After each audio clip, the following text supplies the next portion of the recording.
Hello everyone, I'm Gus Dahl, as you may well know, and I'm here to talk about what we're calling the quarter one payout. What the quarter one payout is it's a reconciliation between the money you achieved either through CE rate or VXP and talking through the difference for the months of January, February, and March.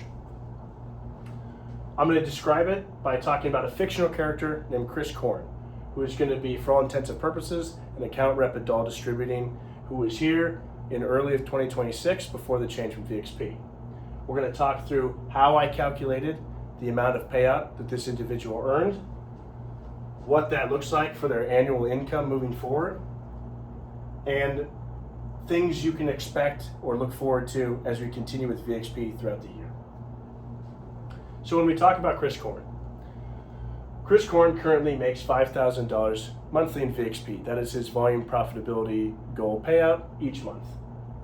And I looked at the amount that he achieved in January, February, March in the same way that we achieved the VXP monthly payout, which is all of his compensation minus the Dahl supplied or supplier supplied incentives. For the months of January, February, and March, Chris Korn achieved $4,500, $5,000, and $5,100. If you subtract that from the 100% standard of $5,000, you can see that he was down $500. He broke even in February, and he was over that in March. So we add those together, the payout would be $400. The reason that we add them together is because we're looking for an average of 100%.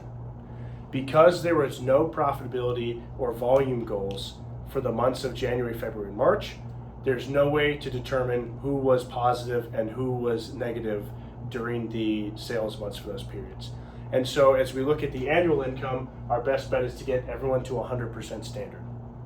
And that is how we determine the payouts. If you receive the payout, it's because you were net negative for those months, which I'll talk about soon, which means you have a very seasonal route. If you were positive and you did not receive a payout, it's because your periods of January, February, and March were positive the 100%, and you're well on your way to achieving the available income for the year. So let's talk about for the year. Again, we look at Chris Korn, right? He's making $5,000 a month. He has the potential available income of achieving $60,000. From January to December, this individual just needs to get close to $5,000 and roughly be between 99 to 101% through those months to come out and achieve the available annualized income.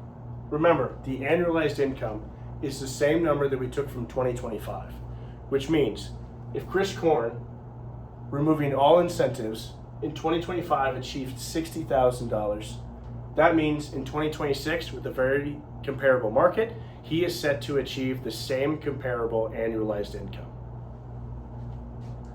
Now let's talk about route-specific changes in annualization, and let's talk about moving forward. So on the vertical axis, you'll see monthly payouts, 2,000, 5,000, 6,000. On the horizontal axis, you'll see the months of January to December.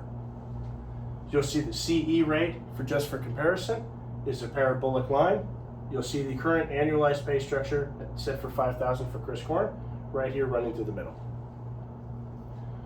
What we have all done as a company is we have gone through annualization through zones B and zone C, which is why there was some stress during the months of June, July, and December as we adjusted to the annualized pay, because a person like Chris Korn was used to some higher checks. However, with the Q1 payout, which we're accounting for in zone A right here, and the soon annualization through zone D as we get through December, you'll see that number and your annualization start to even out and get everyone closer to achieving their available annual payout, which will be very similar to what you received in 2025, now in 2026 with VXP.